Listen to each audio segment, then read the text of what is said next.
He who says he can and he who says he can't are both usually right. Difference between depression and joy.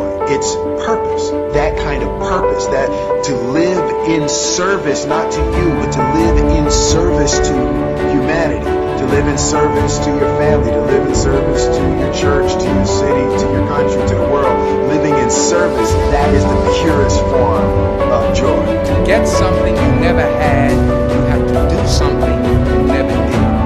Make a choice. Like, just decide what it's going to be, who you're going to be, how you're going to do it. Just decide. And then from that point, the universe is going to get out your way. Imagine you're on your deathbed, and standing around your deathbed are the ghosts representing your unfulfilled potential. The ghost of the ideas you never acted on. The ghost of the talents you didn't use. And they're standing around your bed, angry, disappointed, and upset.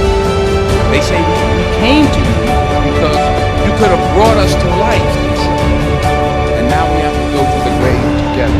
When you wake up in the morning and your life means something to somebody other than you, and you have a purpose, if you don't go do the things that you're going to do, people's lives will suffer. Putting yourself in the game, you're giving yourself an opportunity to achieve something that everyone else has possible. There is no passion to be found playing small, settling for a life that's less. Nothing in life is worthwhile unless you take risks. Nothing. It's not going to kill you. The moment you realize the next step isn't going to kill you, and that next step is the first step to evolving, changing, growing, and learning, and becoming literally the best version of yourself, that's the most beautiful thing. Not how much you have, it's what you do with what you have. And we all have different gifts. Some money, some love, some patience, some ability to touch people. But we all have it. Use it. Share it. That's what counts. The constant commitment to putting something in the world of value, as long as you can stay focused on delivering your art and delivering yourself and delivering your energy and delivering your ideas for the world to be better. The secret to success is doing a lot of little things consistently over a long period of time. The moment of every single day is a massive impact on where you go. The way to improve lives is to continually improve yourself. Good people have to get out of the bed every day and try to empty the ocean with a soup spoon, as the mentality of how you wake up every day to try to do good in the world. You really got to focus with all of your fiber and all of your heart and all of your creativity.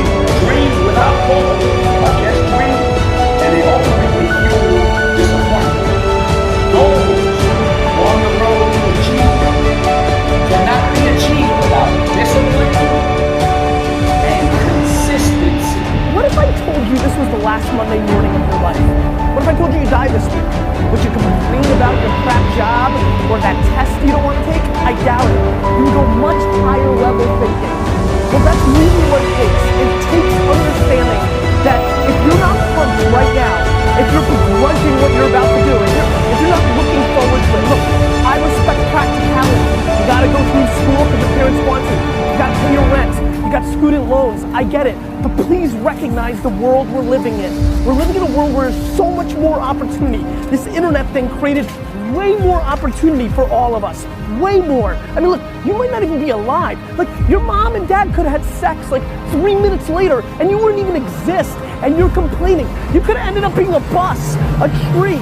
I just don't get the mentality of being head down sad on a Monday morning. I'm gonna make Monday morning I'm gonna make you Saturday Monday morning. That's what I want to do every morning. That's what I want from you. Please, take a step back and think about how awesome it actually is. Then recognize that you can attack the world in a totally different way. You were lucky enough to be born during this era. Take full ownership for everything, and then everything gets easy, because then you're in control. The separation of talent and skill is one of the greatest misunderstood concepts for people who are trying to excel in their dreams and want to do things. Talent you have naturally. Skill is only developed by hours and hours and hours of beating on your craft.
scared. It only just ruins your day.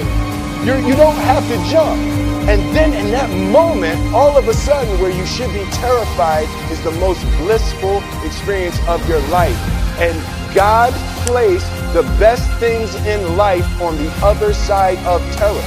On the other side of your maximum fear are all of the best things in life. Yet I went out in the world and I carried myself and I held my head high and I stood there and I looked people in their eyes and I talked to people as if I was deserving. You could be whatever you want to be. You could do whatever you want to do. And I want you to keep in your heart, just know that you can.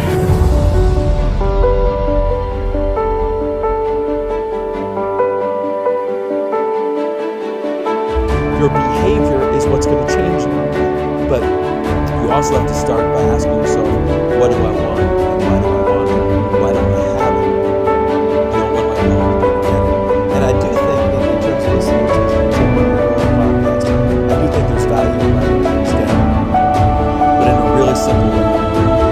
I've learned probably the most things through the best athletes in the world, Michael Johnson, who led the world shoes. I'll never forget Drew Brees training for 2000.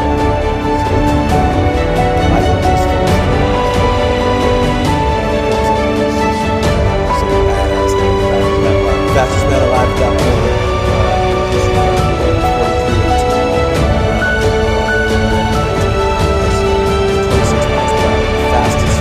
The fastest 50.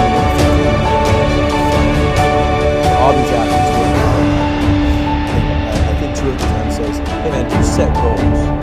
He said, "Yeah." I said, "Where'd you learn?" I said, "What did you learn?" He said, "Where'd you learn?" I said, "You learned in college." He said, "Did you learn like smart goals?"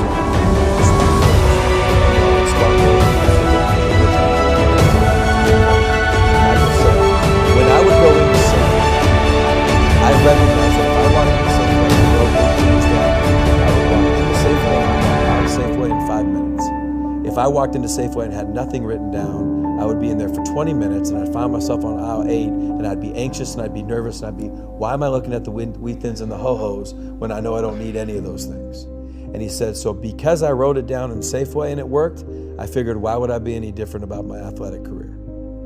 And I think that that's the level that we need to educate people. I hope It Takes What It Takes basically is an introduction to self-help. That when I look at mindfulness being the brand and Headspace being $1 billion valuation, and I sit there and think that 44 years old and growing up in this my whole life, the only time I can meditate is at the end of church. It's such a challenging skill, and is it important? Absolutely, it's important. Are affirmations important? Absolutely, they're important. Are changing from the inside out important? Yes, but they're not the starting points. Don't say stupid shit out loud. Be mindful of what you can